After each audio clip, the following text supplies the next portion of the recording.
en la cara. La idea es la siguiente, yo voy a presentar, pero en pantalla completa, o sea, yo no voy a ver los chats, así que si tienen preguntas y algunos de ustedes ven que están preguntando, prendan el micrófono y me preguntan. Así pueden ver mejor. Vamos a poner a grabar.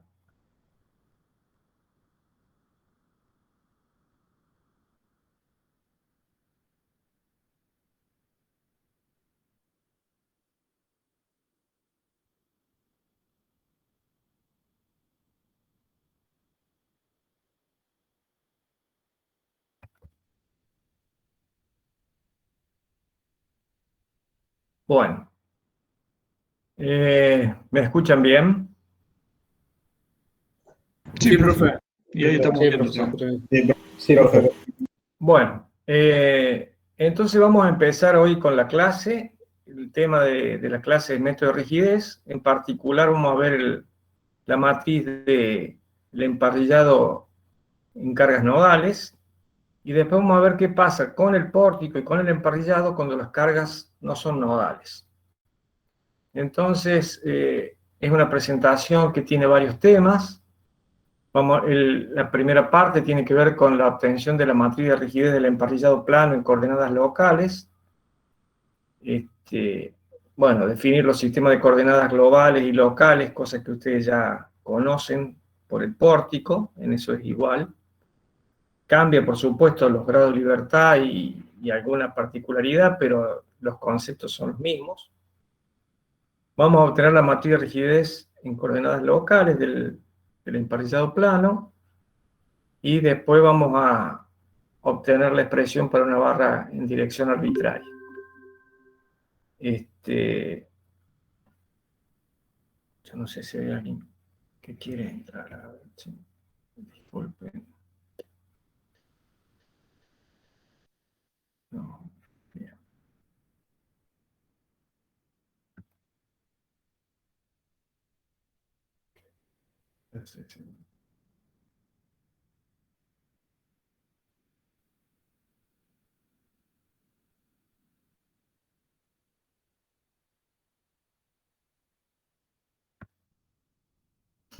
Bien. Después vamos a ver cómo se ensambla la matriz de rigidez global, se calculan las fuerzas, el cálculo de reacciones, el equilibrio del nudo, y después la última parte tiene que ver con, que es bastante más extensa que lo que se ve acá, carga en el interior del tramo, y algunos ejemplos.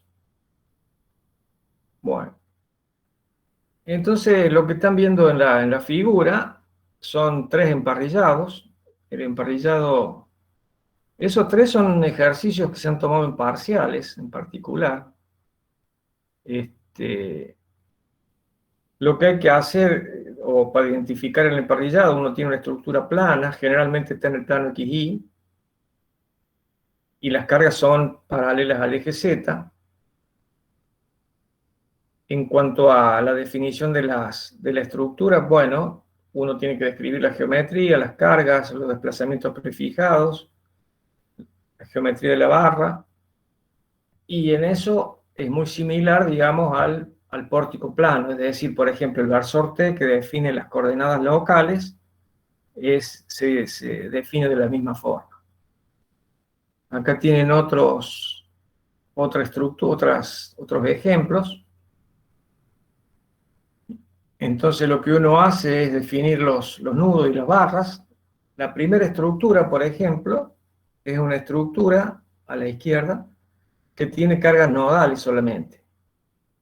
Del medio tiene una carga en el nodo, que es un momento, según la dirección de Y, y una carga de tramo, que es la carga P, que está ubicada al medio del tramo.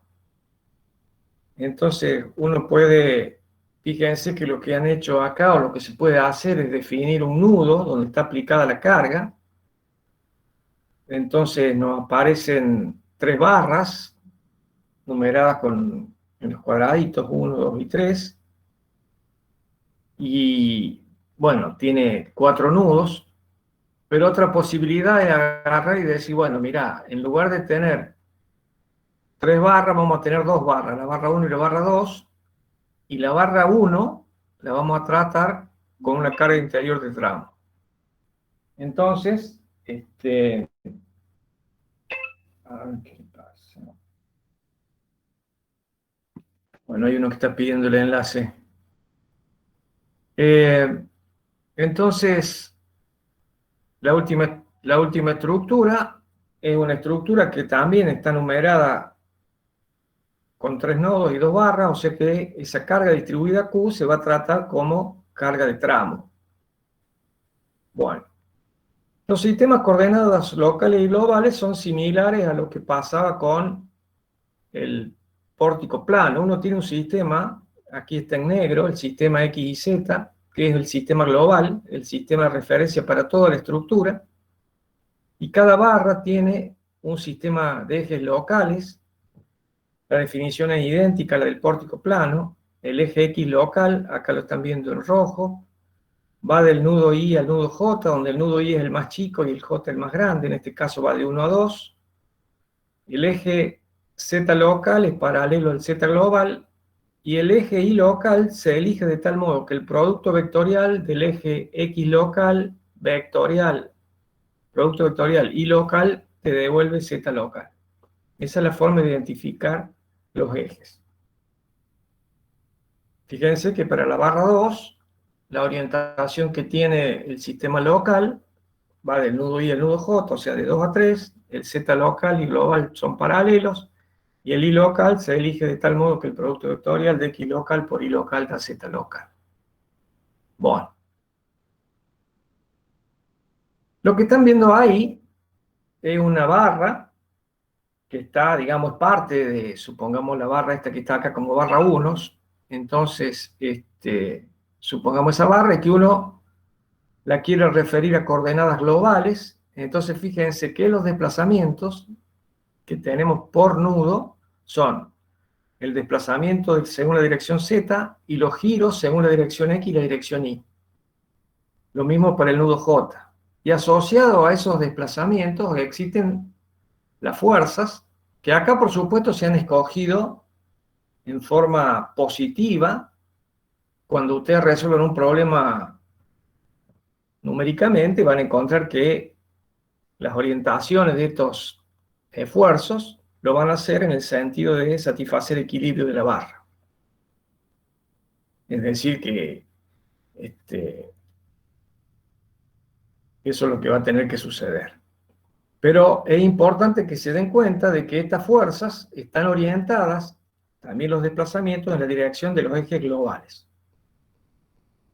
La misma barra que estaba en la diapositiva anterior se ha dibujado aquí con su eje X local, y fíjense que ahora, si uno quisiera expresar al sistema de referencia de la barra en coordenadas locales, lo están viendo en la figura de la derecha, observen que el eje X local está dirigido de I a J, el Y local, de tal modo que el producto vectorial con X local da Z local, y noten el sentido de los desplazamientos y los giros. En coordenadas locales, el giro en X es torsional, el giro según la dirección del eje Y es flexional, y el desplazamiento en Z también es flexional. Como se puede observar, la barra de emparrillado tiene esfuerzos flectores, corte y torsores, a diferencia del pórtico plano que tenía flectores y normales. Bueno, ¿cuál es la idea? La idea es seguir el mismo camino que se hizo para el pórtico plano, esa clase la tuvieron con Mauro, y lo que tenemos que encontrar es la relación en coordenadas locales, o sea, para el sistema que está en esta figura, la relación entre los desplazamientos y las cargas. Esos coeficientes constituyen lo que se conoce como la matriz de rigidez.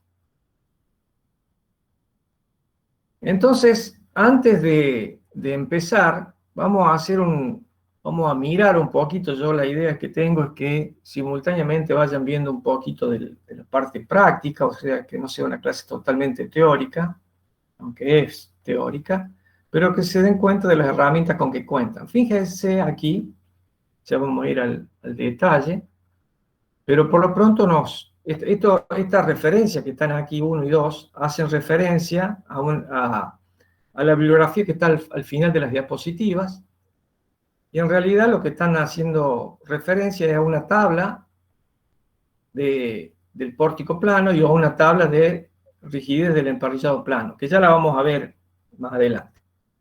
Por ahora, en esa tabla figura la matriz del pórtico plano en coordenadas locales, con estos coeficientes, acá está la orientación, y esta matriz que está abajo es la matriz en coordenadas locales de la barra de emparrillado.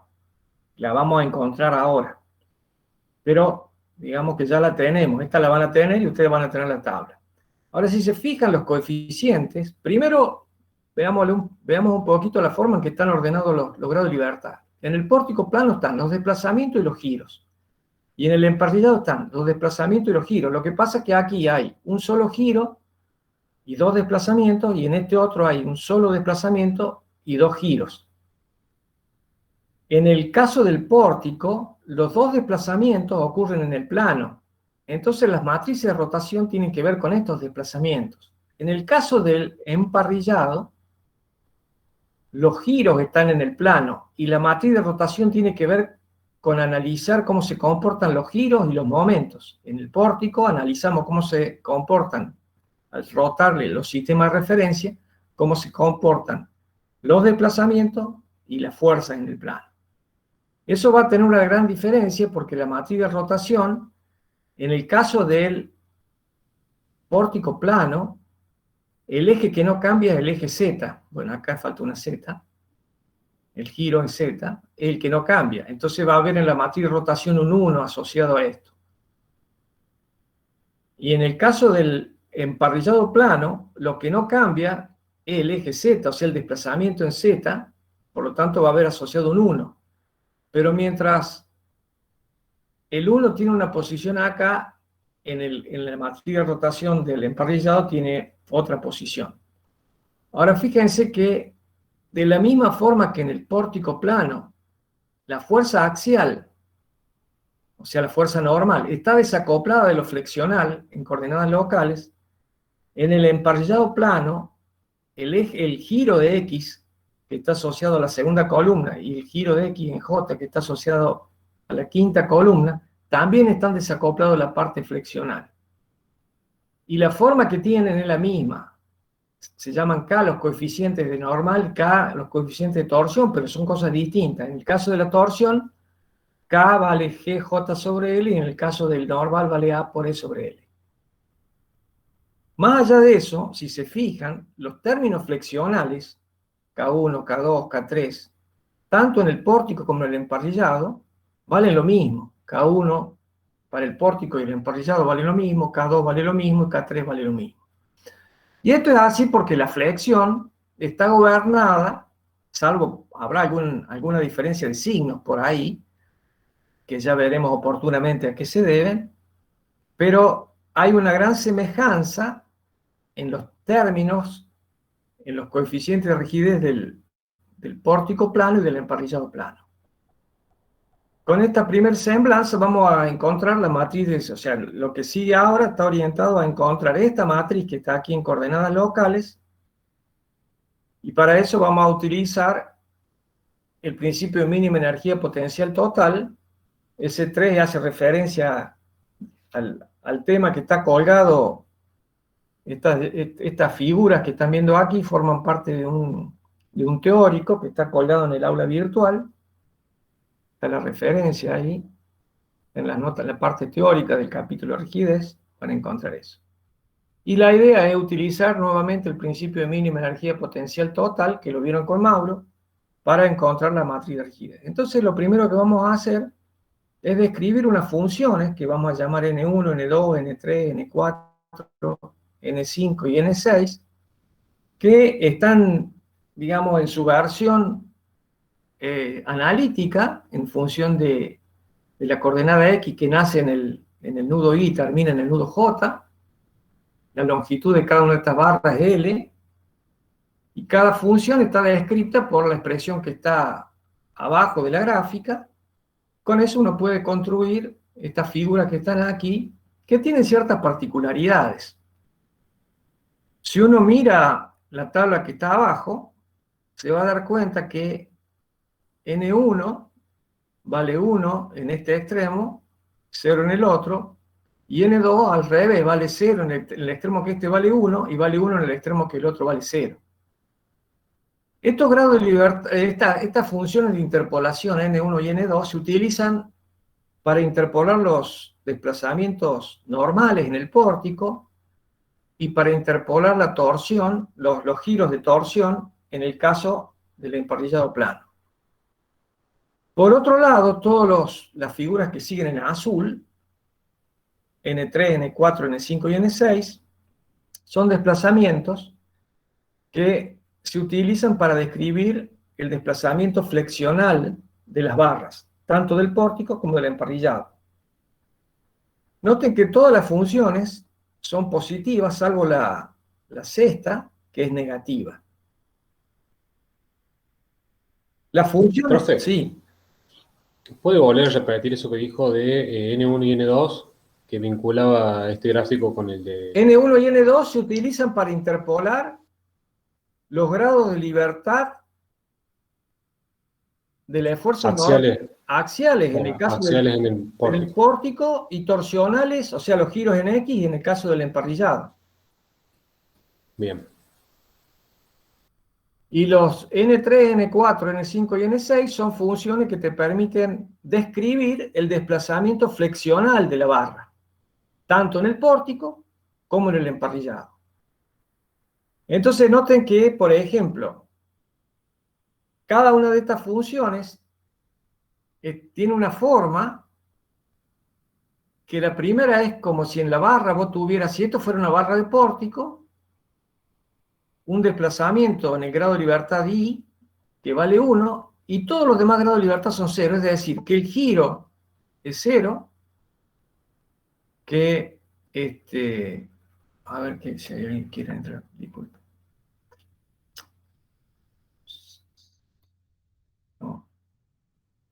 No sé por qué suena. Entonces, el N3 es una función que para el desplazamiento en Y del nudo I, vale 1. El giro, fíjate cuánto vale el giro de N3 en el nudo en X igual a 0, vale 0, o sea que no hay giro acá. No hay desplazamiento. N3 evaluado en L vale 0, lo ven aquí, y el giro de N3 en L, lo ven acá, también vale 0, es decir que esta curva tiene pendiente 0 en el origen, pendiente 0 en el origen, pendiente 0 en L, y desplazamiento 1 en X igual a 0, y desplazamiento 0 en X igual a L. El giro aquí, está asociado al giro, N4, el giro de N4 vale 1, porque está asociado a un grado de libertad que hace 1 el giro y 0 los demás desplazamientos. Entonces, el giro vale 1, el desplazamiento vale 0, y en el nudo J, el desplazamiento y el giro valen 0. N4 en L vale 0, que es el desplazamiento, y la derivada de N4, que es el giro, en L también vale 0. La curva N5 es la simétrica de N3, y N4 y N6, digamos, han rotado 180 grados. Bueno, con esta idea, lo que tenemos que tener en claro es lo siguiente. Fíjense, acá hay una figura. Todo esto que están viendo ocurre por primera vez. O sea, en realidad estas notas nacieron en el semestre pasado, pero esta es la primera vez que las exponemos a la audiencia. En el caso del pórtico plano, ahí tienen dibujado la matriz la barra en coordenadas locales. Fíjense que cuando uno habla de los grados de libertad del pórtico plano en coordenadas locales, el desplazamiento en X está asociado al normal, el desplazamiento en Y está asociado a la flexión junto con el giro en Z. O sea, el giro en Z y el desplazamiento según Y te producen la flexión.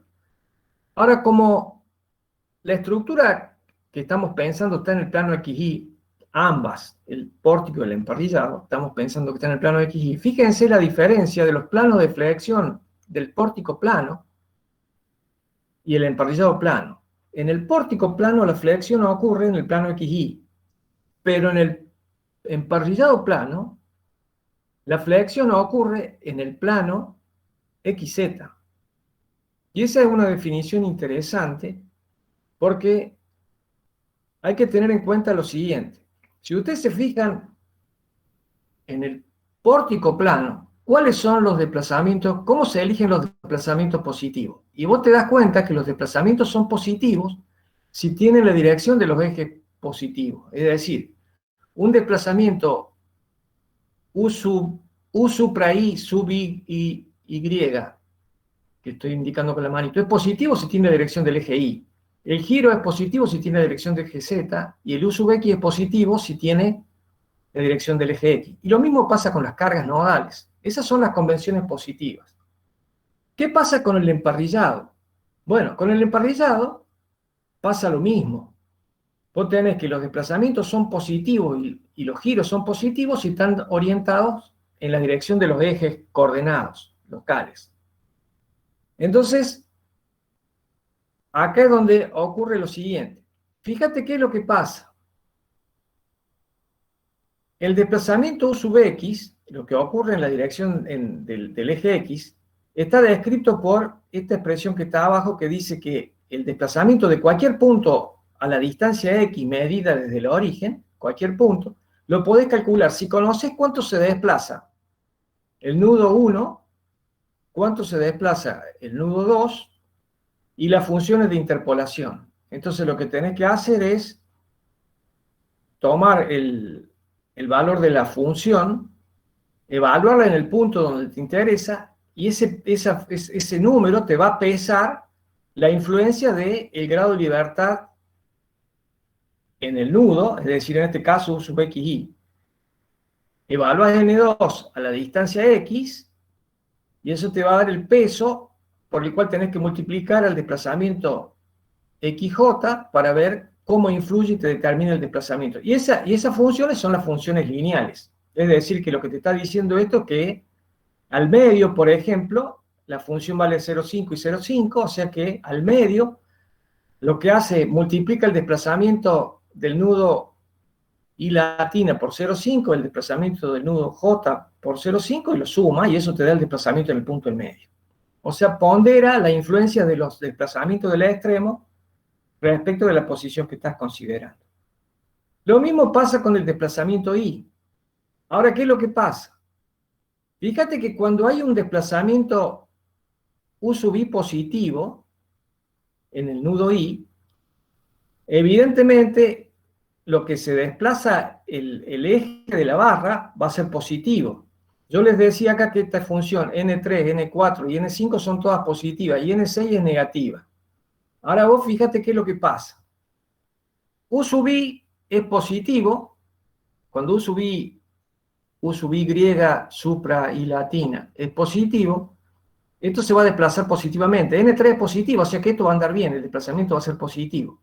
Cuando esto gire positivo, cuando el phi ZI, este giro, sea positivo, esto va a tener un comportamiento de esta forma y el desplazamiento también va a ser positivo. Y como N4 es positivo, va a andar bien.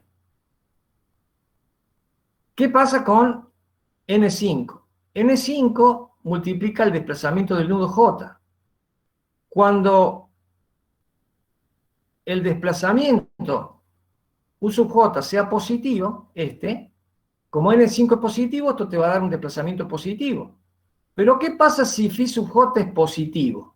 Si phi J es positivo, te va a tender a mover la viga en el sentido de I negativo. Bueno, va a andar bien porque N6 es negativo, o sea que para phi J positivo, el N6 se encarga de moverlo negativamente. ¿Se entiende cómo funciona esto? Sí, profe. Bueno, pero ahora veamos qué pasa con el emparrillado. Resulta que el emparrillado utiliza las mismas funciones de interpolación que utiliza el pórtico, pero utiliza para lo torsional, fíjate que tiene la misma forma que lo normal. Es decir, que hay una interpolación lineal, dada por estas dos funciones que aparecen acá, N1 y N2, para describir el giro que ocurre en cualquier punto intermedio entre los extremos. O sea que hay una variación lineal. Pero la flexión tiene un comportamiento que está descrito por el desplazamiento z de ambos extremos y el giro que ocurre según el eje Y. El phi phi supra I latina sub Y, y el giro supra J sub Y.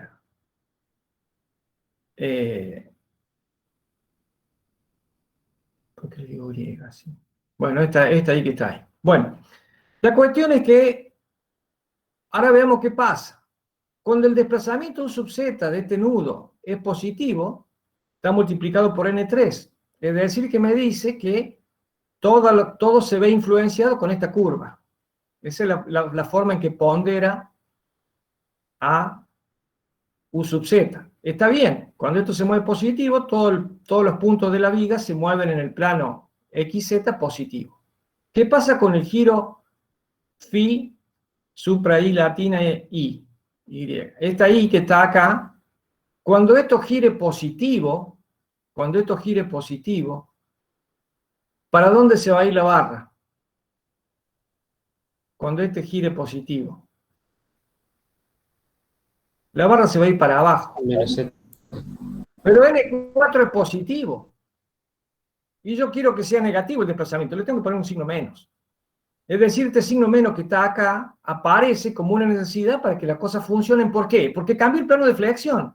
Y yo quiero conservar el sentido positivo de los grados de libertad según los ejes positivos.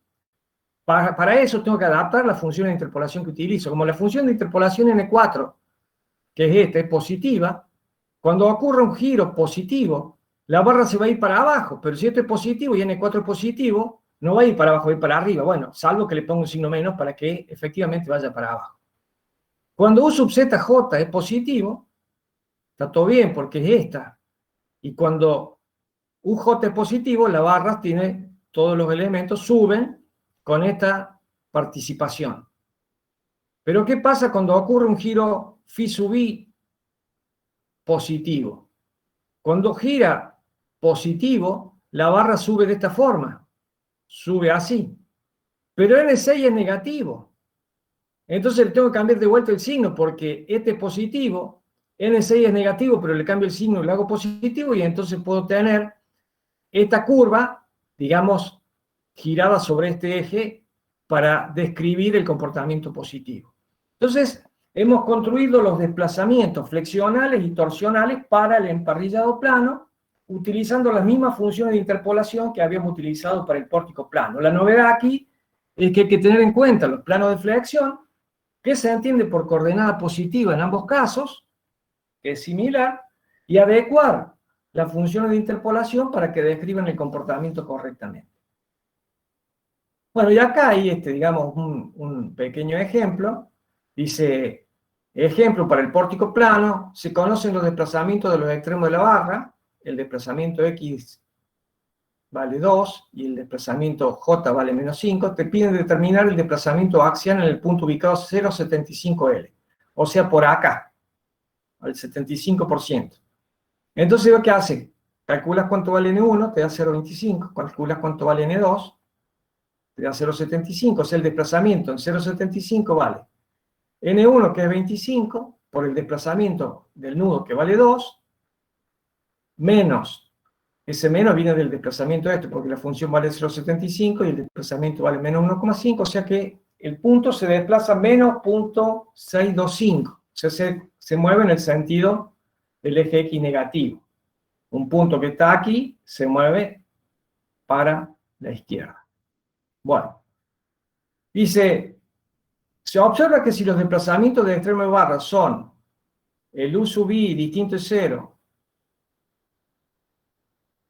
y positivo, y los demás desplazamientos son nulos, el desplazamiento en dirección Y queda dado por N3 por U sub I. O sea que lo que está diciendo esto es que N3 por U sub I te da, si solamente hay un desplazamiento del nudo I, el desplazamiento de toda la barra va a estar solo descrito por N3.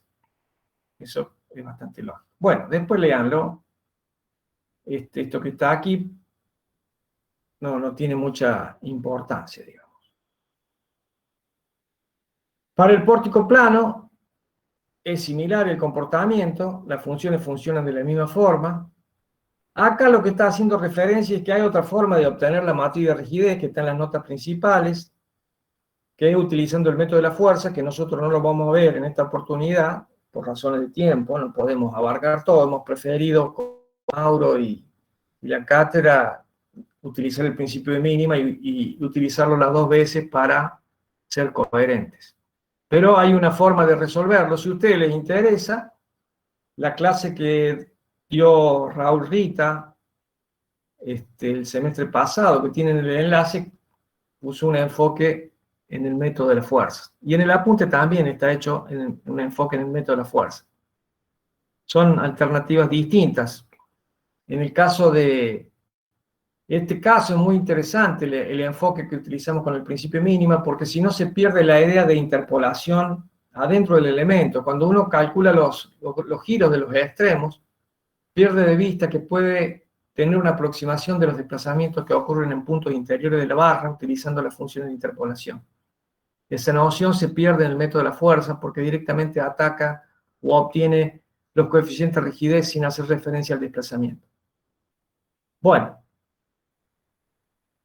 entonces lo que tenemos ahora, vamos a obtener, lo que hemos obtenido hasta ahora son, ¿qué es lo que hemos descrito? Básicamente hemos descrito estas dos funciones que tenemos acá. Una función que me permite encontrar el giro y una función que me permite calcular el desplazamiento con esta expresión y el giro, derivando U sub z, obtenemos el giro de la barra. Bueno, entonces fíjense que vamos a utilizar el principio de mínima energía potencial total y una vez que conocemos los desplazamientos, en el caso del giro, si yo derivo el giro con respecto de X, lo que obtengo es lo que se llama el giro específico. Ese giro, evidentemente, la derivada esa lo que va a atacar es a lo que depende de X, que es la función N1 y la función N2, porque los phi X supra I y phi sub X supra J son los desplazamientos nodales, o sea que eso no dependen de la coordenada X. Y también puedo obtener la curvatura de la flexión, que se define como la derivada segunda respecto de X dos veces del desplazamiento de flexión. Y esa derivada segunda nuevamente va a tomar, fíjense la forma que tiene la función, derive dos veces U sub z, evidentemente lo que va a atacar son solamente las funciones N3, N4, N5 y N6, que son las funciones que tenemos acá en función de X. Hay que derivarlas dos veces a N3, N4, N5 y N6, es un polinomio, es muy sencillo de obtener la derivada segunda. Esas derivadas segundas están, las derivadas primera y la derivada segunda están acá en las ecuaciones 3 y 4. Entonces, lo que vamos a hacer es escribir el funcional pi. Ustedes ya vieron este tema con Mauro Massa. Imagino que habrán escuchado la clase o habrán ido a clase. Yo no voy a profundizar, la idea del principio de mínima es exactamente la misma que se describió en la clase de Mauro Massa, cuando habló del pórtico plano, la clase pasada. Entonces no voy a hacer referencia, simplemente fíjense que se trata de la misma expresión en el sentido de que hay que escribir un funcional pi que involucre la energía interna de la barra y un término que es una sumatoria de cargas conocidas por desplazamientos desconocidos que lleva un signo menos independientemente, digamos, es profeso. Esto que está acá es un trabajo.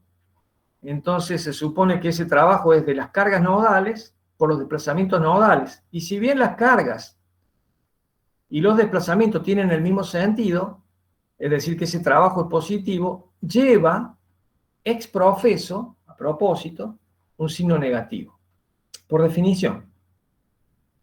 Entonces, ¿qué forma toma la energía interna de formación? Y hay dos términos. Del mismo modo que en el pórtico plano había un término que estaba asociado al esfuerzo normal, acá hay un término que está asociado a la torsión.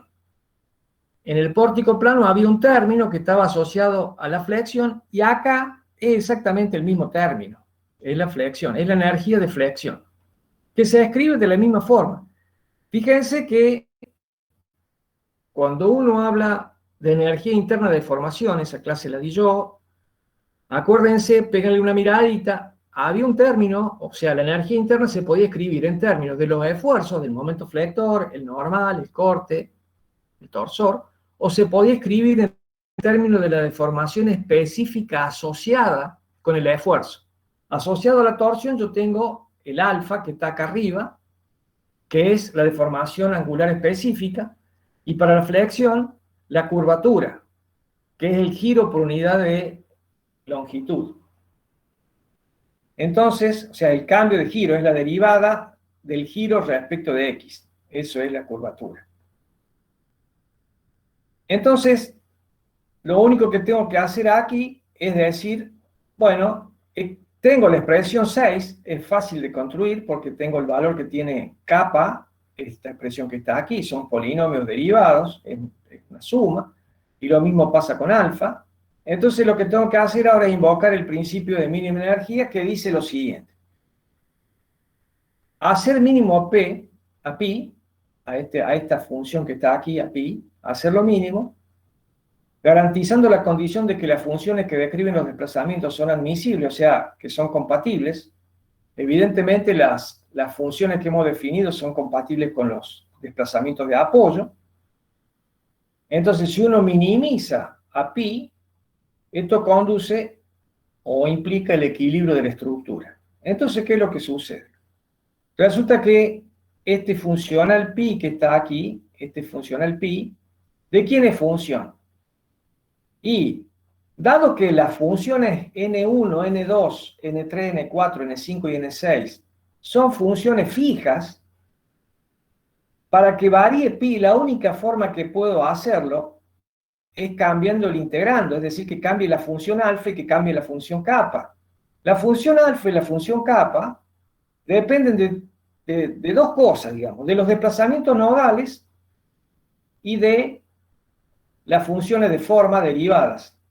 Estas funciones de forma o de interpolación que estamos utilizando son fijas, o sea que no cambian en el dominio, tienen el mismo valor. Una vez que calculaste la función derivada, ya sea una vez o dos veces, te da un valor constante. En otras palabras, la única posibilidad de que alfa o kappa cambien es que cambien los valores de los desplazamientos nodales. Si los desplazamientos nodales cambian, entonces cambia pi. Por eso se llama funcional, porque al cambiar los desplazamientos nodales, cambia la función alfa, cambia la función kappa, y al cambiar la función alfa y la función kappa, cambia la integral, es decir, pi es una función de funciones, por eso se llama funcional. Bueno, pero entonces, cambia pi porque cambian los desplazamientos nodales. Entonces, cuando acá te piden hacer lo mínimo, lo único que podés hacer es pedir una condición de mínimo sobre las variables que afectan el valor que toma pi. Y ese valor son los desplazamientos nodales. Como hay 6 desplazamientos nodales, vos vas a tener que obtener 6 ecuaciones de la derivada de pi igualada a 0. Y esa derivada de pi igual a 0 te va a conducir a una ecuación de equilibrio, porque eso es lo que dice el principio de mínimo. Esa ecuación de equilibrio es la primera fila de la matriz de rigidez. Y eso se repite con la primera fila, con la segunda, con la tercera, la cuarta, la quinta y la sexta. Acá tenemos un poco, nomás unas 3, lo demás sigue siendo lo mismo. Entonces, ¿cómo hago para hacer mínimo? Y lo que tengo que derivar es este término. ¿Cuánto vale la derivada de pi respecto? Acá hay una cosa que tienen que notar. La parte torsional solo está involucrando a los giros en el eje X. Es decir, que se desacopla de la parte que está asociada con la flexión. Y por otro lado, la flexión no tiene que ver con el desplazamiento en X del nudo Y del nudo J, por lo tanto, se desacopla de la parte de torsión. Por eso que aparecen después estos valores en la matriz de rigidez del emparrillado, estos valores ceros que no tienen, que te muestran que este cero por quién está multiplicado por el giro.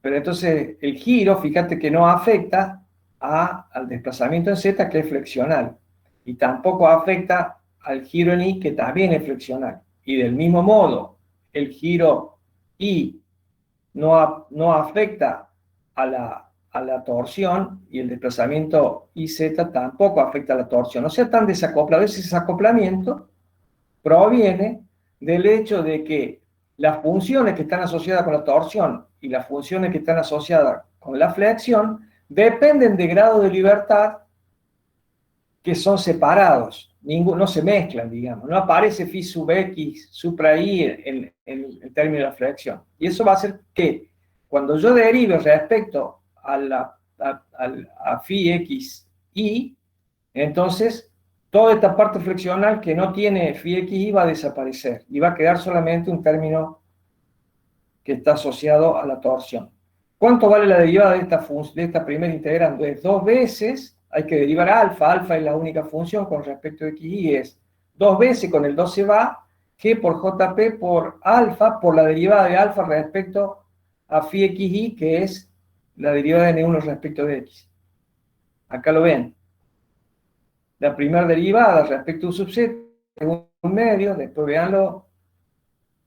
Estoy haciendo, perdón. Disculpen.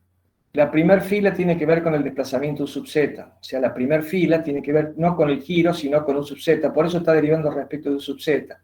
En otras palabras, está mirando el término este que está acá, el término flexional. Entonces, para obtener la primera ecuación, la primera fila de la matriz de rigidez, tengo que derivar respecto a un subzeta, y me queda, lo vemos acá, 2, con este 2 se va a ir, E por I por kappa, por la derivada de kappa respecto de U sub z, que es este término que está acá. Entonces, te queda los kappa por la derivada de U kappa respecto a z. Fíjate, kappa, ¿cuánto vale? Esto que está aquí, ahí está, ahí dice que esto es kappa. Y esto que está acá es la derivada de kappa respecto a UZ. Si yo a esto lo derivo, a kappa lo derivo respecto de UZ, que es el único término, te queda solamente la derivada segunda de N3 respecto de X dos veces, que es lo que aparece aquí. Entonces, ¿qué hay que hacer ahora? Hay que multiplicar esto por esto, esto por esto, esto por esto y esto por esto, y integrar entre 0 y L. Eso está igualado a 0. Fíjate que en el término de carga, que aparece asociado al desplazamiento Z es P, Z supra I, que es lo que va a quedar acá. Igualas a 0, integras, y acá te va a quedar algo factor de UZ, que se llama K1, algo factor del giro I, que lo llamamos K2, y el signo te va a dar directamente, no tenés que hacer nada. Algo por U sub Z, J, que llamamos K1, y algo que llamamos K2, que está multiplicado por phi J. Y esta es la primera fila de la matriz de rigidez, donde K1 y K2 vale 12 y 6 por eso. Entonces, esos números, lo que están describiendo, no son otra cosa que la primera fila de la matriz de rigidez en coordenadas locales. Hemos obtenido la primera fila. Para obtener la segunda fila hay que derivar respecto de la coordenada que está asociada, que es el giro X supra Y. Entonces, cuando uno deriva eso, el giro supra Y está asociado a la deformación angular específica y va a aparecer en el término de la curvatura de la torsión. Y hay que derivar esto respecto de este phi, entonces 2 veces alfa por la derivada de alfa respecto de phi xy, que te va a dar n1 respecto de x. Entonces, eso lo vemos acá, aquí está el alfa. El momento que aparece ahí tiene que ver con este momento que aparece, perdón, acá, a ver, phi xy, el mi que aparece ahí. Y entonces te queda alfa, que es este término que está aquí, por la derivada de alfa respecto de phi xy, que es la derivada de n respecto de x. Hace las cuentas, y te da K por phi menos K por phi igual al momento, donde K vale GJP sobre L. Acá falta la L. Y esa es la segunda fila de la matriz de rigidez. Esta que está acá, la segunda fila.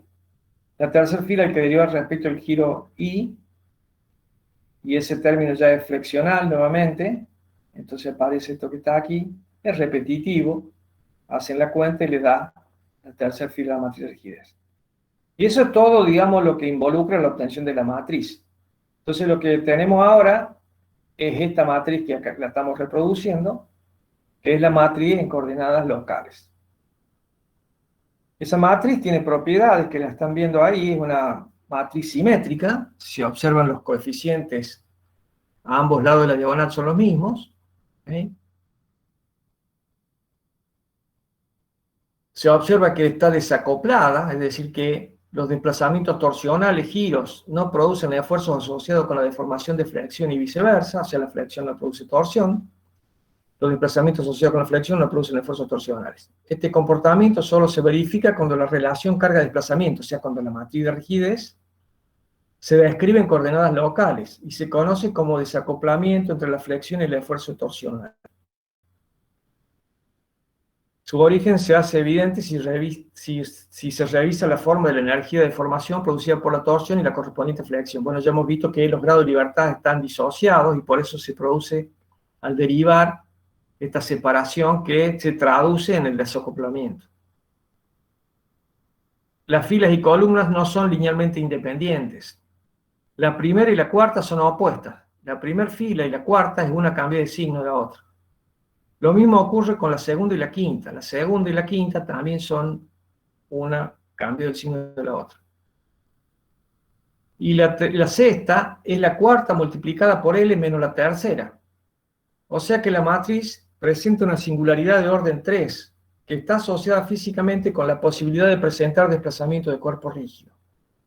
La clase pasada, cuando ustedes veían el pórtico plano, para resolver el problema, vos tenés que invertir una matriz. Esa matriz no tiene inversa si no le pones las condiciones de apoyo.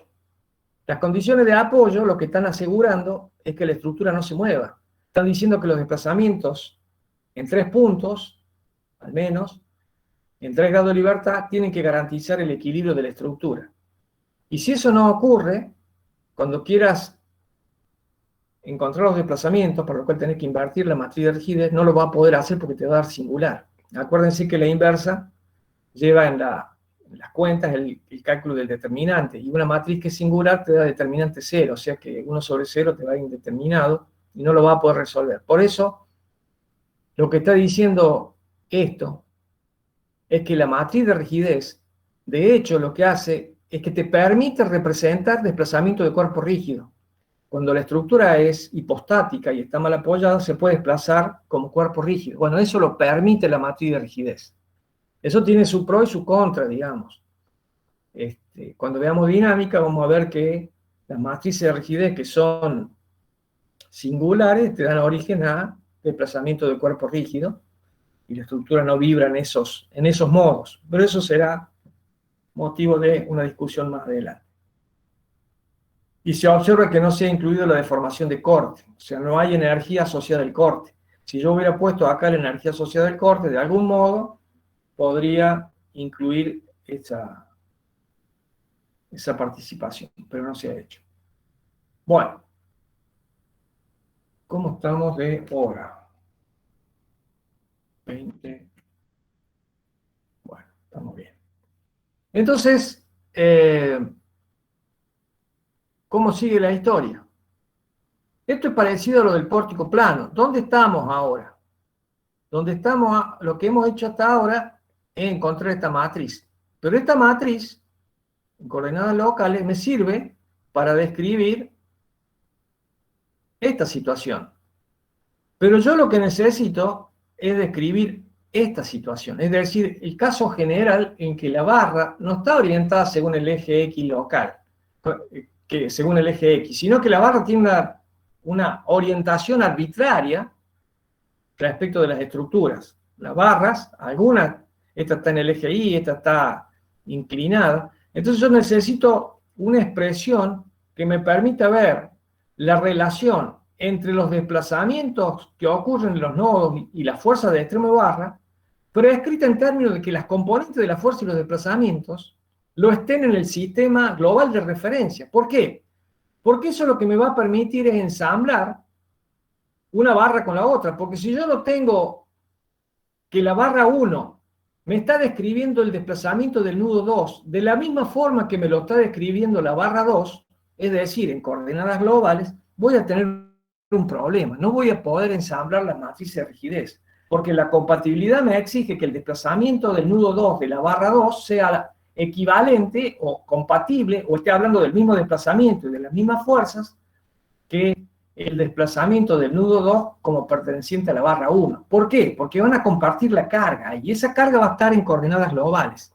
Es decir, que cuando la barra se ensamble, es necesario que las barras 1 y 2 estén expresadas en coordenadas globales. Y yo lo que tengo por ahora es una relación carga-desplazamiento en coordenadas locales. Es decir, hemos obtenido esta matriz. Y lo que yo quiero obtener ahora es una expresión más general, que es esta que está aquí. Esta matriz que está acá, que están viendo. Esto también es parte de la tabla, ya la vamos a ver. Y necesito conocer eso, en donde ahora la barra está inclinada respecto del sistema de referencia, y está el sistema X local, que queda caracterizado ese sistema local por el versor T, que va del nudo I al nudo J, y que tiene componentes, ese versor T, que llamamos gamma 1 y gamma 2, que son las componentes del versor según las direcciones del eje X y del eje Y globales. Bueno, evidentemente esta matriz, fíjense, va a depender del coeficiente K, K1, K2 y K3, que son los que acabamos de ver, que se modifican por los valores de gamma 1 y gamma 2 de una forma similar a lo que pasaba con el pórtico plano. La idea es la misma, y la matemática detrás de esto es la misma. ¿Qué es lo que sucede? ¿Cómo hacemos para hacer eso? Entonces, partimos de la base de que conocemos la relación entre los desplazamientos y las cargas en el sistema local de referencia, que hace, que se refiere a esta situación, en donde la barra local, el sistema local está orientado según esta situación. O sea, ese es el caso. La barra está orientada así, el eje local está orientado así. ¿Qué pasa si los ejes locales cambian? Bueno, esta situación que está acá es la que está planteada. Y entonces, ¿cómo hacemos para hacer esa idea? Lo que tenemos que ver, decíamos al principio, que el momento flector, en el caso del emparrillado, y los giros en el plano son los que se afectan. Lo que está descrito acá es la transformación que experimentaría un momento flector que tiene sus componentes, ya sea expresado en el sistema global, ya sea expresado en el sistema local. Fíjense que ese mismo vector tiene proyecciones sobre el sistema local, que se llama M local X, M local Y, y tiene proyecciones sobre el sistema global, que son las componentes de MI, MX. Y el eje X local queda caracterizado por el versor T, y el alfa es el coseno de alfa, el gamma 1. Entonces lo que uno tiene que hacer es lo siguiente. Esto ya se hizo para el pórtico plano, es la misma idea. Una cosa que hay que hacer notar es que acá está analizado con una fuerza, y el comportamiento para los giros en el plano es exactamente lo mismo. O sea, las matrices de rotación para el giro en el plano es la misma. Entonces, aparecen estas relaciones que te permiten encontrar las componentes del sistema global en función de las componentes del sistema local. Eso en el plano. Ahora decíamos que como la componente Z no se modifica, entonces la componente Z lleva un 1, que en el caso del pórtico está en el otro extremo, porque lo que no, el Z es el giro, y está acá el 1. Pero acá, como las cargas se orientan, las cargas y los desplazamientos van primero, el 1 pasa a estar arriba. Pero la forma de la matriz es exactamente la misma. La parte, digamos, el núcleo que rota, tiene la misma forma. Pero hay que tener cuidado con el 1, que pasa de estar acá en el vértice superior izquierdo, y en el pórtico está en el vértice inferior derecho. Bueno, entonces, ¿qué es lo que dice esto? Básicamente, esto es un vector en coordenadas locales y esto es un vector en coordenadas globales. Y esa matriz se llama matriz R. Entonces, esto se puede simplificar de la siguiente forma. Un vector en coordenadas globales se puede escribir como R por el vector en coordenadas locales. R es la matriz 3×3 que vimos acá, esta. Coseno de gamma es gamma 1, seno de gamma es gamma 2, cambio de signo. Es lo que aparece aquí. Pero fíjense que tanto para el vector de cargas como para el vector de desplazamiento, ¿el vector de desplazamiento cuál es? El vector de desplazamiento es el que contiene el desplazamiento en Z, el giro en X y perdón, desplazamiento en Z, el giro en X y el giro en Y. Entonces, vale lo mismo. En otras palabras, los desplazamientos y las fuerzas se rotan de la misma forma. Como esta matriz es ortonormal, es decir, que si uno le saca el módulo a las columnas y a las filas, ese módulo da 1, y si hace el producto punto de las filas y las columnas te dan 0, eso significa que son ortonormales. La inversa de la matriz R es igual a la transpuesta. Entonces yo puedo premultiplicar por la inversa o por la transpuesta y obtener el desplazamiento local o la carga local si conozco la carga global y el desplazamiento global, simplemente cambiando el signo menos este que está aquí, lo paso de arriba, lo paso acá abajo. Cambio el signo, esa es la transpuesta. R transpuesta no es más que este signo que está aquí, pasa para este lado. Y puedo obtener los desplazamientos en ese sentido. Entonces, ¿qué es la ecuación 8? La ecuación 8 no es otra cosa que esta ecuación que está aquí. Esto es K11, 12, 21, 22. Esto es U sub 1, U sub 2, P1 y P2. Está escrito en forma compacta y esos son, digamos, vectores. Lo que llame 1 es I y J, JI, JJ. Coordenadas locales. Todo está en coordenadas locales. Y entonces, ¿qué hago? Lo primero que hago es lo que está en locales lo expreso en términos globales. ¿Cómo? Me fijo acá. Si yo tengo algo en local y quiero a ese local, lo puedo escribir como R transpuesta por U global. O sea, reemplazo U local por R transpuesta por U global. U local, R transpuesta por U global. Si acá dice nudo J, dice nudo J. Le pongo la G global. Y hago en todo lado lo mismo. Pero ahora lo premultiplico por R a la primera fila y a la segunda fila, y me queda la ecuación 10. Pero el R con el R transpuesta se va y me quedan las cargas globales y los desplazamientos globales. Entonces, todo lo que multiplica a los desplazamientos globales tiene que ser una matriz global. Entonces te queda esto que está acá, esta es la matriz global. Hay que hacer estas cuentas, que uno lo hace con un manipulador simbólico, multiplica las matrices por un producto de 3 matrices, de 3×3 cada una. Cuando haces la cuenta te aparece este término está asociado con este está asociado con este está con este, en fin. Y acá tienen los desplazamientos globales que ahora me dicen que ¿qué? Ahora el desplazamiento global está asociado, esto está asociado al sistema en negro. O sea que cuando uno ve estos desplazamientos o estas cargas, tiene que darse cuenta que las componentes que estoy dibujando acá son paralelos al sistema global. Lo que estás describiendo, de algún modo, es lo que habíamos visto en esta figura, acá. Ahí tenés la barra, esa matriz está asociada a esta barra, pero los desplazamientos y las fuerzas están orientados según el sistema global. Noten la diferencia con el sistema local. Para trazar los diagramas vos necesitas esta situación. Necesitas de cada barra expresar los desplazamientos y las fuerzas en coordenadas locales. Muy bien. Entonces, hemos obtenido la matriz en coordenadas globales y estamos en condiciones de resolver los problemas. ¿Cómo sigue la historia? Vamos a mostrar, voy a dejar de compartir un minuto, voy a buscar otra cosa para mostrarles esto que aparece aquí. Son distintas barras, pero lo vamos a buscar como está en las notas. Esto que está acá. Fíjense, lo que están viendo ahí,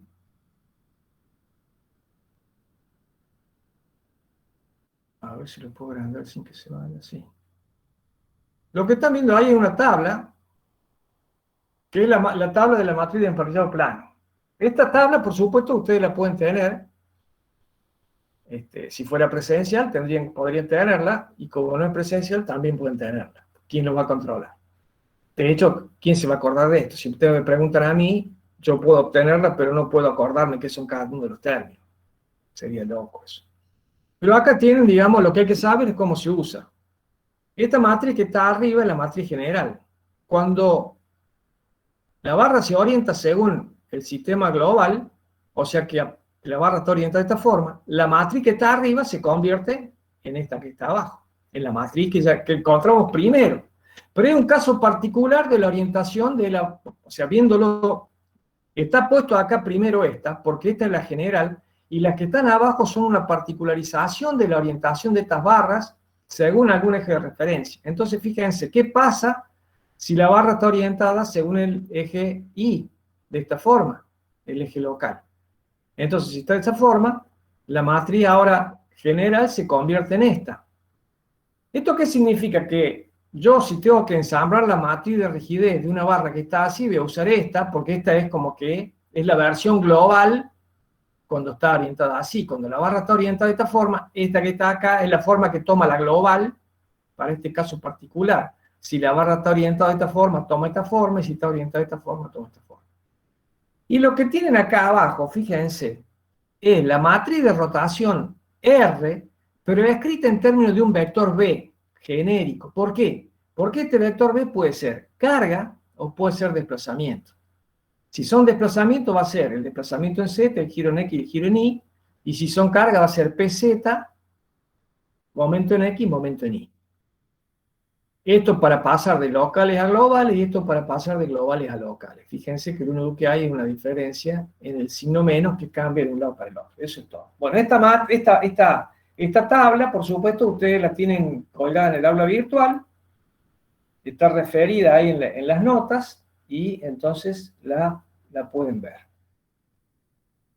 Entonces, eso se refiere a estas figuritas que aparecen ahí, son capturas de esa tabla.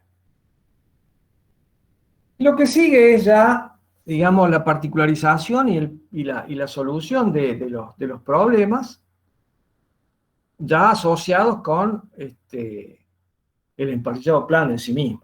Vamos a ver cómo sigue esto.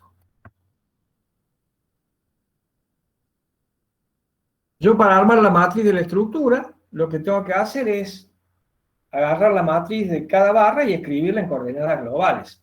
Por supuesto, pues, y entonces, una vez que la tengo escrita en coordenadas globales, la ensamblo como lo hacía en el pórtico. Tengo la matriz general y el elemento K y J de la barra va a ir a parar a las posiciones KI, KIJ, KJI, KJJ. Esta parte, digamos que la deben haber visto con Raúl y con Mauro. Es lo mismo. Y no vamos... ¿Hay alguna duda con relación a esto? No, profe. Bueno, debiera ser bastante sencillo. Entonces, hasta ahora lo que hemos logrado es de algún modo generalizar el problema de la rigidez de la barra del pórtico plano, y ahora tenemos el reticulado plano, el pórtico plano y la barra del emparrillado plano. Todo funciona de la misma forma hasta ahora, y lo que hay que hacer para resolver una estructura con cargas nodales es seguir estos pasos que están descritos en la diapositiva, que lo vamos a leer. El primer paso es armar la matriz de rigidez de la estructura, sumando la contribución de todas las barras. La matriz de cada barra debe estar referida al sistema de referencia global. El segundo paso es determinar los elementos del vector de carga en el sistema global, imponer las condiciones de vínculo si hay que ensamblar, poner las condiciones de vínculo, suprimiendo la fila y las columnas si hubiese algún grado de libertad prefijado. Se deberá solo suprimir la fila, conservando la correspondiente columna que va a pasar después al término de carga. El cuarto paso, resolver el sistema de ecuaciones lineales para obtener los desplazamientos globales. El quinto paso, calcular la fuerza de extremo de barra, barra por barra. ver figura 17, que ya la vemos enseguida, y el sexto paso, calcular las reacciones de vínculo. O sea, siempre en el método de rigidez vos calculás los desplazamientos que no conoces y con los desplazamientos calculás las fuerzas de extremo de barra. Y podés analizar el equilibrio del nodo.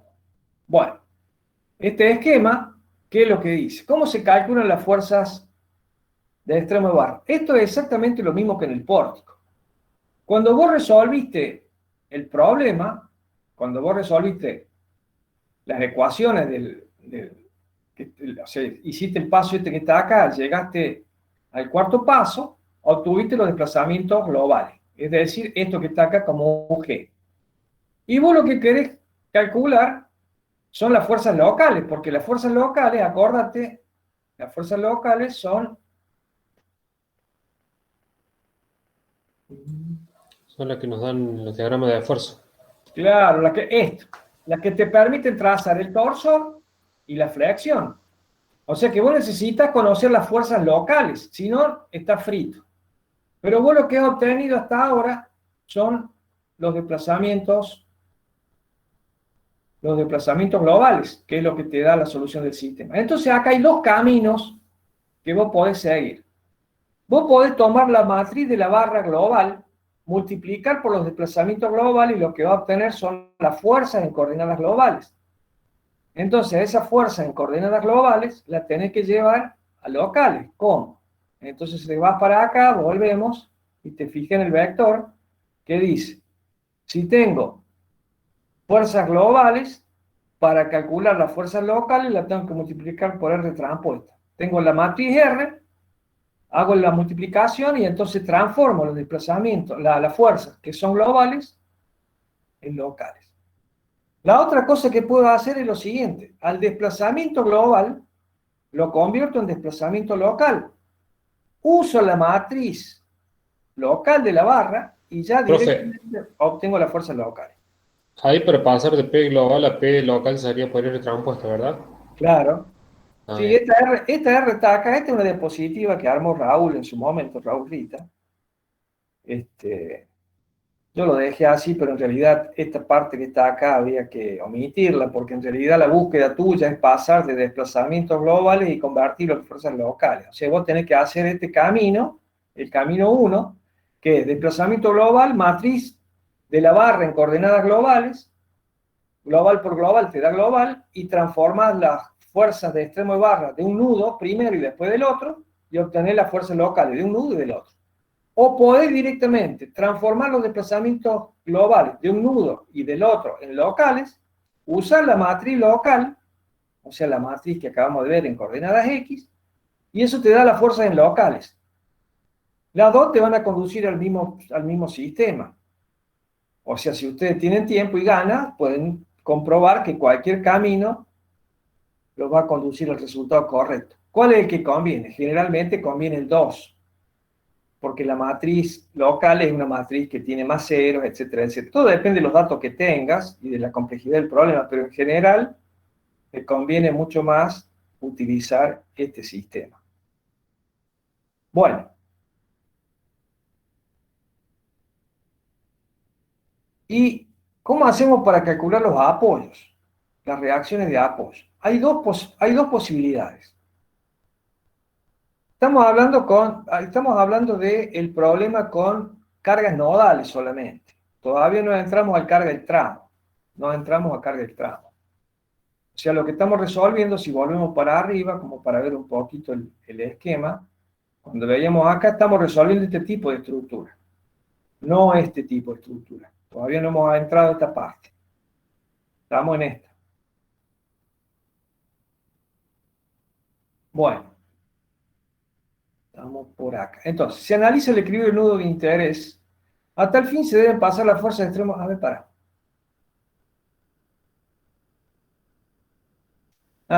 Estamos buscando la reacción de apoyo. Entonces, esa reacción de apoyo va a ocurrir en un nudo. Entonces, hasta el fin, ya vamos a ver algunos problemas resueltos. Yo no me voy a poner en detalle a resolver el ejercicio. Al final de la presentación, les he propuesto 4 ejercicios que están resueltos. Algunos que están, o sea, la mayoría están en limpio.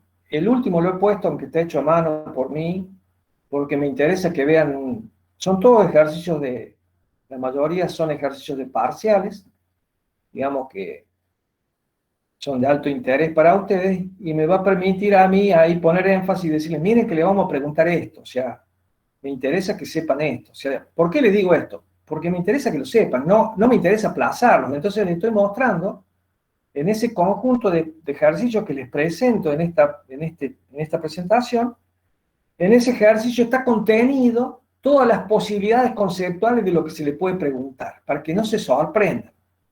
El problema que pueden tener es que, digamos, tengan errores en la operativa, pero no tendrían que tener, digamos, no quiero sorprenderlos con preguntarles cosas que no esperan que le vamos a preguntar. Entonces, yo voy a recorrer los ejercicios y les voy a decir, miren que le estamos preguntando esto, acá que queremos que hagan esto. En eso vamos a ser totalmente francos, porque nos interesa justamente que sepan, no nos interesa que no sepan. Les vamos a decir, esto es lo importante, esto le vamos a evaluar, sepan esto. Entonces, cuando estamos hablando de las reacciones de apoyo, una de las formas de hacer es analizar el equilibrio del nudo.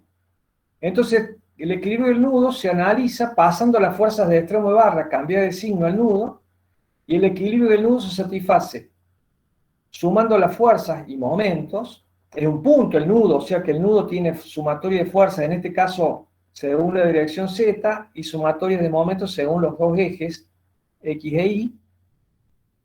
Y ese equilibrio se logra con las fuerzas que provienen de la barra, de las barras cambiadas de signos, las fuerzas externas que actúan en el nudo, o sea, las cargas de los nudos, y las reacciones de apoyo.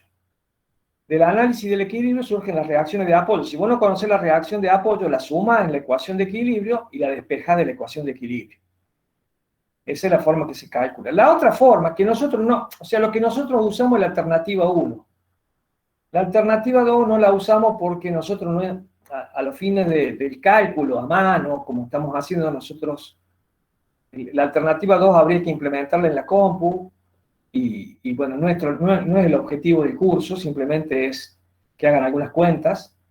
Por supuesto, si lo quieren programar en un sistema, en una computadora, lo pueden hacer, y entonces tendrían que hacer lo que dice acá. Como se describió anteriormente, la obtención de los desplazamientos globales de la estructura implica ensamblar las matrices elementales a efecto de obtener un sistema de ecuaciones. Resulta el problema, se conocen todos los desplazamientos de la estructura, que son apoyos y desplazamientos inicialmente incógnitos y ahora conocidos. Antes, o sea, al principio del problema, vos tenías los apoyos, que eran 0 o distinto 0, que eran prefijados, pero los conocías. Ahora, cuando resolviste el problema, ya conoces todos los desplazamientos. Entonces, si se utiliza la matriz de rigidez completa, la de la estructura completa, y se multiplica por el vector de desplazamientos, los que conocías y los que no conocías, se obtienen fuerzas que están aplicadas a los nudos. Esas fuerzas te van a devolver las fuerzas que le pusiste a los nudos, y en donde hay apoyos te va a devolver las reacciones de apoyo. Entonces, es la forma evidentemente más fácil de hacerlo, pero nosotros vamos a utilizar la alternativa 1, es decir, analizar el equilibrio del nudo. Por supuesto, no le vamos a pedir que calculen todas las reacciones de apoyo, vamos a pedir el nudo. Calcule tal cosa en tal nudo, una ecuación. Bueno, el último ejercicio que les propongo tiene que ver con esto.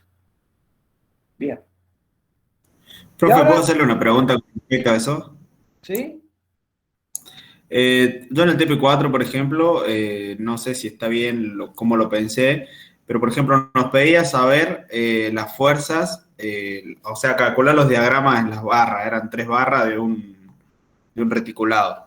Yo agarré, bueno, separé cada matriz de rigidez de cada barra, calculé las fuerzas de extremo de barra y después descompuse las fuerzas de extremo de barra, qué sé yo, y hice los diagramas. Pero ya con la matriz de rigidez en coordenadas globales de la barra, me dio una fuerza de extremo de barra, ¿no? Y me dio, me dieron unos resultados. Eran 3 barras, yo hice con cada matriz un cálculo de la fuerza de extremo de barra, y después sumé esos resultados, y en teoría, para mí, o sea, lo que entendí es que me tiene que dar el resultado de las reacciones de apoyo. ¿Estaría bien lo que estoy pensando? Mirá, a ver, así en el aire, yo te estaría mintiendo si te digo que puedo avisorar lo que vos estás haciendo. Yo lo que te sugeriría es, yo mañana tengo consulta a las 10 de la mañana. Presentame mañana el ejercicio, lo discutimos, no tengo ningún problema. Pero tendría que verlo porque te estaría mintiendo. Vos me estás contando una cosa que yo no veo y yo imagino algo que vos me estás contando y te voy a decir una cosa y vos vas a imaginar lo que yo te estoy diciendo, entonces sería muy difícil. Yo te puedo... Está perfecto, está perfecto. Está bien. así que mañana yo estoy en consulta. De última, si no me ves a mí, podés ver a otro profe, pero con todo gusto lo discutimos. De hecho, vamos a ver algún ejercicio ahora. Entonces, antes de abandonar el tema y empezar con el tema que sigue, que es este que está acá, que ya estamos, a ver,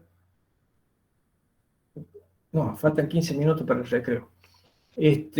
Vamos a ver, digamos, este ejercicio, que es un ejercicio que yo saqué del apunte. Esto está en las notas de clase, las notas principales, en la parte teórica del método de rigidez, cuando uno busca en la solapa de notas teóricas, aparece un apunte que es notas principales. En el capítulo 6 está este ejercicio, yo lo tomé de ahí, y dice lo siguiente: analizar el emparejado plano del ejercicio 6 del capítulo 4 del método de la fuerza. Este ejercicio es un ejercicio que tiene simetría. Es interesante verlo en el método de la fuerza, cómo se resuelve por el método de la fuerza. Ahí lo tienen resuelto, por supuesto, en el capítulo 4 del método de las fuerzas. Esto está en el capítulo 6, este ejercicio que estamos viendo ahora. Y lo que hace es resolverlo por rigidez. Entonces, cuando uno aplica simetría, le van a aparecer dos empotramientos que en realidad están restringiendo el momento ni, o sea, aparecen dos reacciones de apoyo ni acá, que básicamente desde el punto de vista de rigidez te impiden el giro según el eje de simetría, según el eje Y. La carga se carga con P sobre 2, este apoyo que tiene ahí se mantiene, entonces te queda la siguiente estructura: una barra 1, 2 y una barra 1, 3. En el nudo 3 las condiciones de apoyo son que está permitido el desplazamiento vertical y está impedido el giro en Y, y en el nudo 2 está impedido el giro en Y, acá lo dicen, y está impedido el desplazamiento en Z del nudo 2. ¿Okay? El desplazamiento 1 de Z, que es también es 0. Estos son los grados de libertad. Entonces lo que uno tiene que hacer es armar la matriz de rigidez. Lo que generalmente uno hace es, digamos, armar la matriz global. ¿Quieren que comparta, que lo hagamos en la pizarra esto, o por lo menos planteado? Porque acá lo que se hace es, te va a mostrar que aparecen ciertas partes de la matriz de rigidez. ¿Por qué es eso? ¿Por qué te dibuja parte de la matriz de rigidez? Porque las otras condiciones de vínculo me están diciendo que ahí son 0. Claro, cuando vos pongas los desplazamientos cuando ensamble la matriz de rigidez, en otras palabras, vos lo que tenés que hacer, yo voy a prender le voy a compartir la pizarra para mostrarles esto, sin entrar mucho en detalle, pero mostrarles esta parte de aquí, para ver la pinta que tiene esto.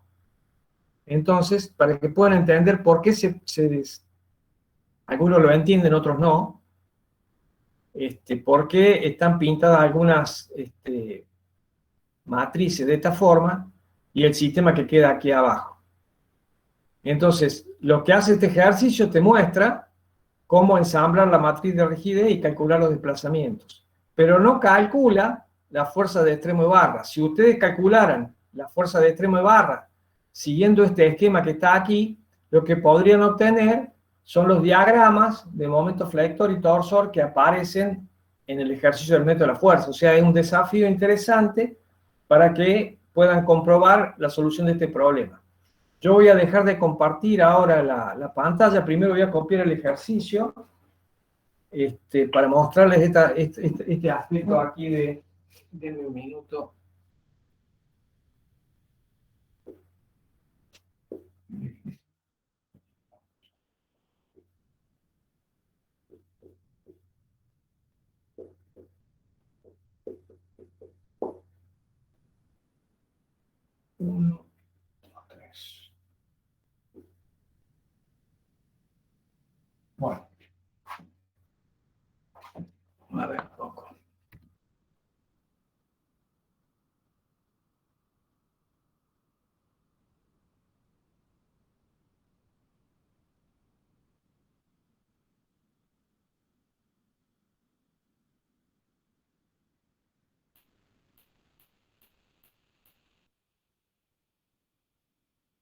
Bueno, vamos a prender la luz.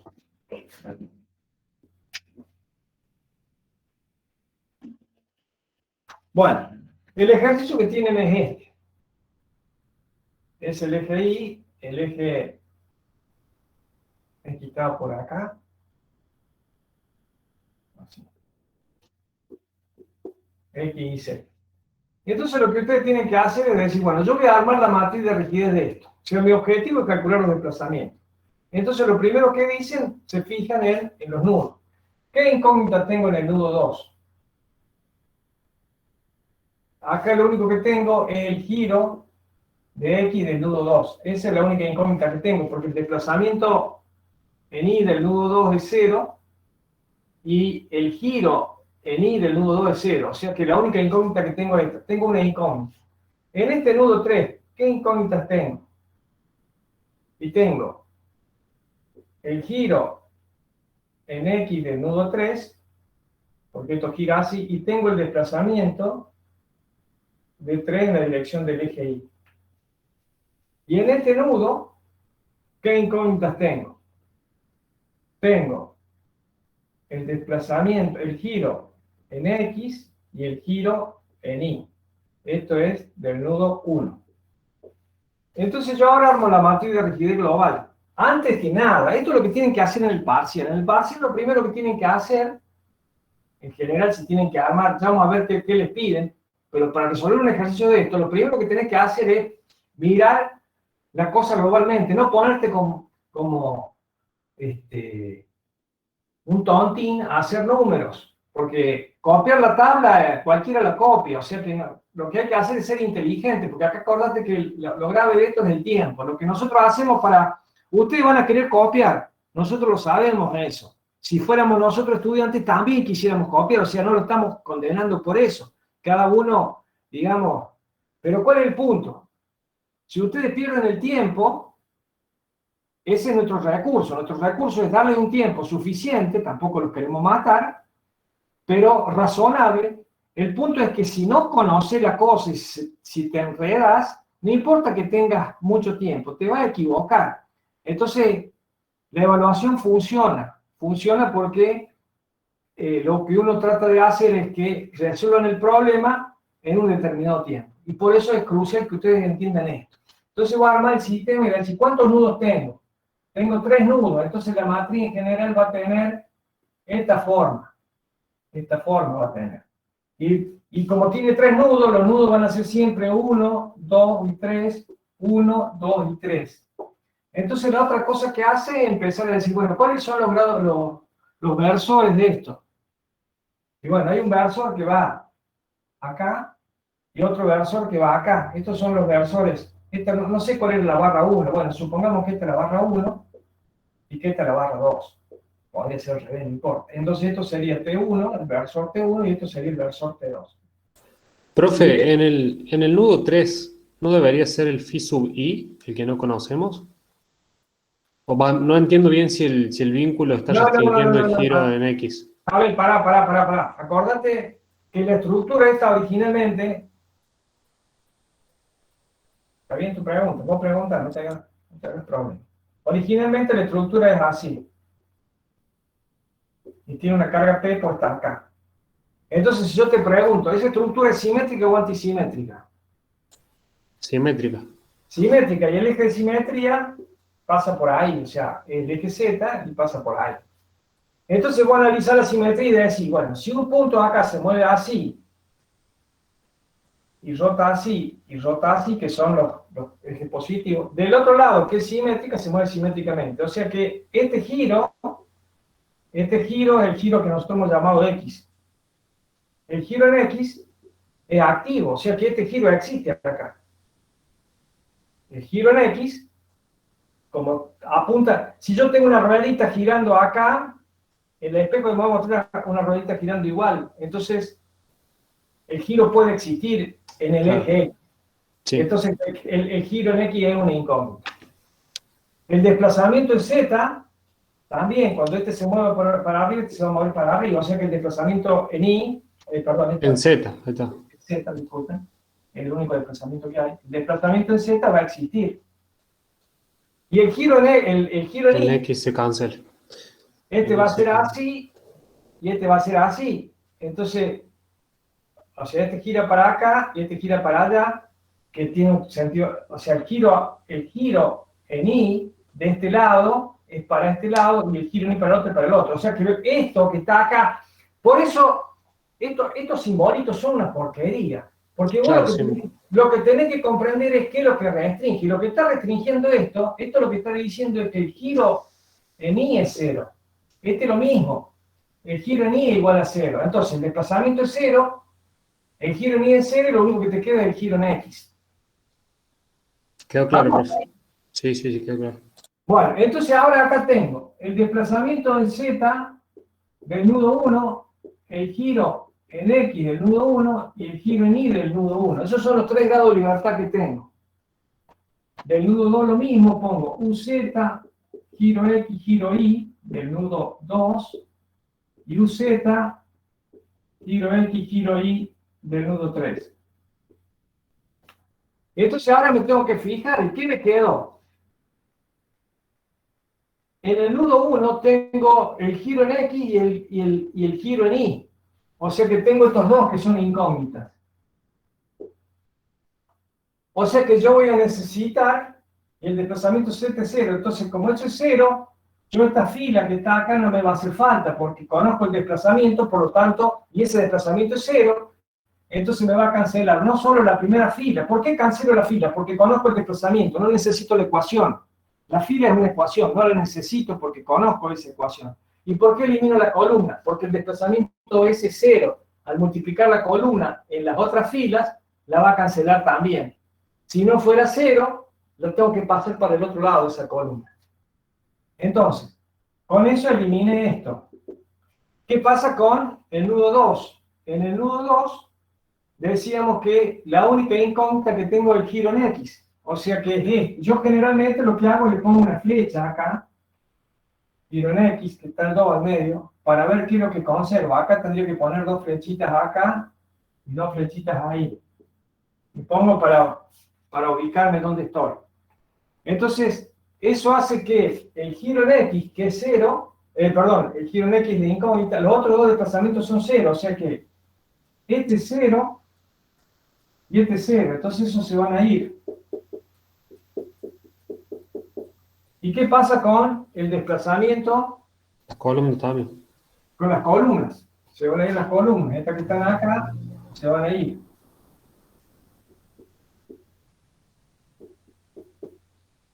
Entonces se van las columnas.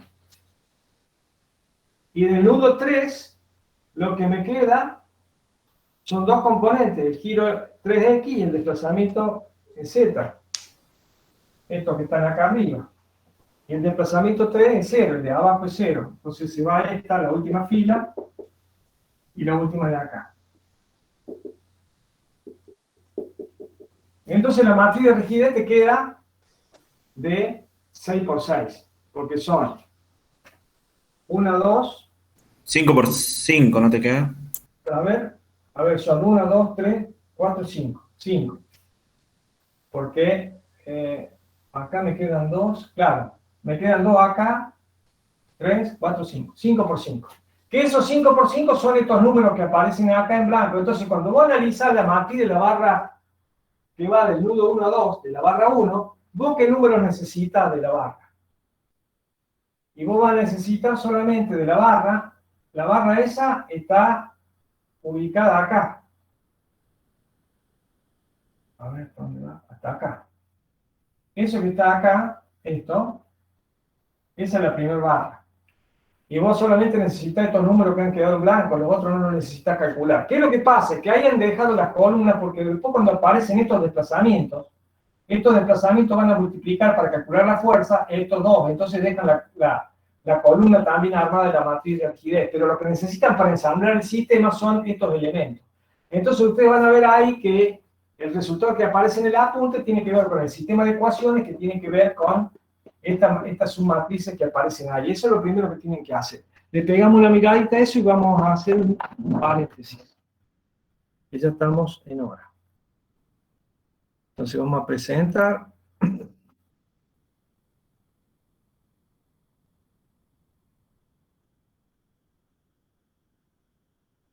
Entonces, si miran, acá el sistema tiene 5 por 5, y ahí están los grados de libertad que hemos identificado y los resultados del problema.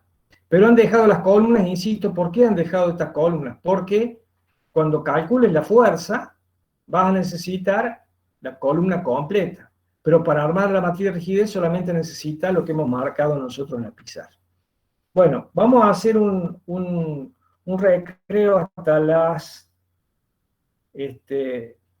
21, son 27, hasta las 21:05, o sea, hasta las 9:05, y ahí vamos a arrancar hasta las 10:30, posiblemente terminemos antes, pero vamos a poder discutir algún ejercicio, si no haremos algo como esto que estamos haciendo en la pizarra, una descripción conceptual para que puedan entender las cosas. Bueno, este es el primer ejercicio. ¿Cuál era la idea? Que ustedes vieran cómo resolverlo, digamos, en términos de cargas nodales. Esto es muy parecido al pórtico plano, digamos. De todos modos, los otros ejercicios que vienen, que están resueltos, tienen todas las situaciones que pueden encontrar en un parcial. Bueno, vamos a dejar ahí con el próximo tema, que se llama carga en el interior del tramo, y nos vemos en un ratito.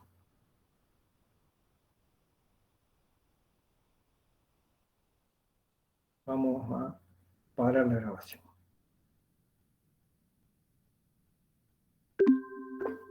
21:05, largo.